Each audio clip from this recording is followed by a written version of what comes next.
An OG Xbox Mini, is this something that we need, or would it be kind of useless because of the backwards compatibility with the Xbox Series consoles?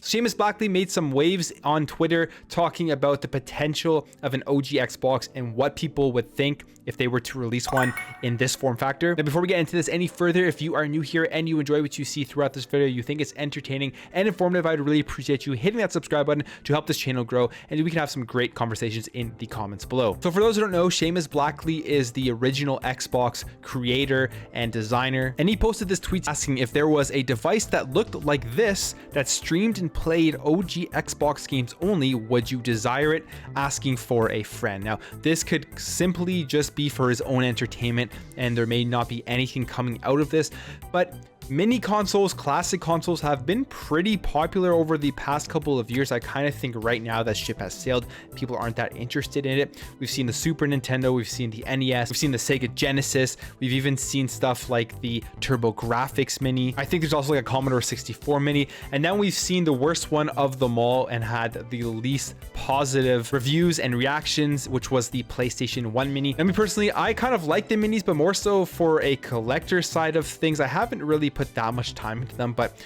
I like having them displayed and having them set up if I want to just play some random retro games. It is kind of cool. I have the Super Nintendo, the NES, the Sega Genesis, and I have the PlayStation 1 Mini. Fortunately, I only paid about 15 bucks for that because that was not nearly worth what they were charging for it. So my first reaction to this would be yes, I would absolutely love to see an original Xbox Mini in this form factor. More so because I would just love to have it as a collector, have it up on my shelf. I probably wouldn't use it as much depending on the type of games that they put on there and the library of games. Now, what's cool about this is the fact that he's saying streaming and playing OG games, meaning that there may be a massive catalog that he would be thinking to put on there. With the Xbox Series X and S, we do have backwards compatibility for original Xbox games, but there's only like 42 or something.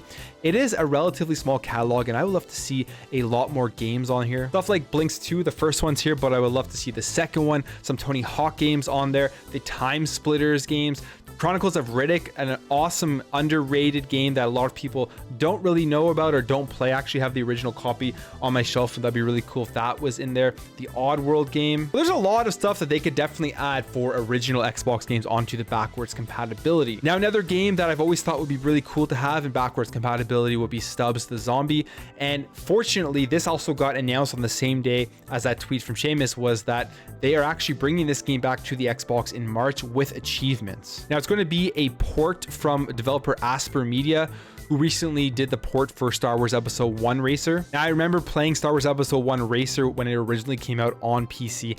I don't know if the port was any good, but I also believe this was on the Nintendo Switch. I think it's just a re-release. I'm not sure if there's going to be much updates. It's just a re-release of the game, but you have the chance to get achievements for it, and this is probably something I will be checking out. So that's pretty cool because I believe this is a pretty cult classic game. There's a lot of people that love it, and it's kind of a hidden gem. But this brings us back to this. This is a cool design. If they were to actually release something like this that was an Xbox OG Mini, streamed OG Xbox games, and you got access to almost the entire library of OG Xbox games because it's streaming, it doesn't really have to have a limit, something I would definitely be interested in. And we'll go through some of the comments. My response here saying yes 100%, but I think the majority of the responses here are pretty favorable in this, and who knows, maybe he's working on this with somebody else. Maybe he's working on getting a license for Xbox to release this. People making lots of comments about the actual design and size of it, but I actually really like it. And some of the cool stuff here is there's screenshots here. If you remember in Ninja Gaiden on the OG Xbox, they had this original Xbox design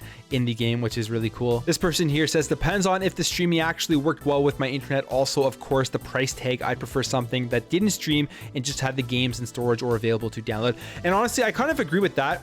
I would rather the ability to be able to download the games and store them on an OG Xbox Mini rather than only streaming. That would make more sense to me. That would be awesome. But because some people are going to have internet issues, they're not going to be able to get the game looking that great on their TV. There's going to be stuttering and all that kind of stuff. This person here, not if it's another Android box streaming only. Yes, if the games work on it offline installed. I'm a local compute person. I guess, I mean, you can take that for what it is. Yes, 1000%. No, my Xbox already does it. Yes, but not with this kind of epic style. Hey, and I'd agree if they released one with that cool look, it is definitely with some epic style. If it delivered as the niche you describe, 100% fans would lap this up, Seamus. Also, thanks for doing what you did back in 2000s. The Windows console strategy paid off at Microsoft. Also, I mean, I just want to play this again. And Death Row. I don't think I've ever played this game. This is one I would love to check out now because it's a Xbox exclusive, so I'm gonna have to look into that. But yeah, overall, I think the majority of these comments were relatively positive for it, and I think that overall, if they were to release this, for me 100% I would pick it up, just because, like I said, I like to collect this kind of stuff. So either way, I'll have it displayed on my shelf and I would definitely check it out. And I think the library would be the biggest thing. If they can get a large library, if they focus on streaming some of the games as well as allowing you to download, I know Antstream is a service for like other retro games where you can stream any games you want from that. The problem is the licensing. I mean, that's the biggest thing, and I think that's one of the biggest things with backwards compatibility with the Xbox Series X and S, and why the OG catalog is only about 42 games. For Xbox, they probably sit there and think, well, do we want to spend this money on the licensing and then be able to port it over to be able to work on the Xbox Series X and S? What is the return on our investment of this? What is the return on the amount of work you put into it if only a select few amount of people are going to be playing it? So if they were to release something like this, that kind of takes care of all of that retro goodness from the OG Xbox and allows you to play tons of games that will never be coming to backwards compatibility on the Xbox Series X or S, I think it would be pretty cool to see come out. Now, a couple days after I recorded that video, Seamus Blackley tweeted again saying, "Hey everybody, before I irritate Phil, I'm psyched. People like this idea. I wanted to see if people were still psyched about our old design. I'm amazed by the response. Maybe this is possible. It's hard, all the stuff, but sometimes it's worth the pain." So this is just an update on the situation. He is potentially going to be contacting Phil Spencer to see if this is something that is ever possible to be released, and that's exciting. So just wanted to give an update on that situation. Anyways, guys, that's it for me. Let me know what you think about this in the comments below. Would you ever want something like this? What do you think about this design? Do you think it would be too bulky and wouldn't be a optimal design for an OG Xbox Mini? What games would you like to see on this if there's only going to be a certain amount? I love to hear all your thoughts in the comments below. If you enjoyed this video, make sure to hit that thumbs up button. If you are new here and you liked what you see throughout this video, you thought it was entertaining and informative, I would really appreciate you hitting that subscribe button to join this channel, help it grow. We can have great conversations in the comments below. Thank you again for watching. Thank you for your support, and I'll catch you in the next video.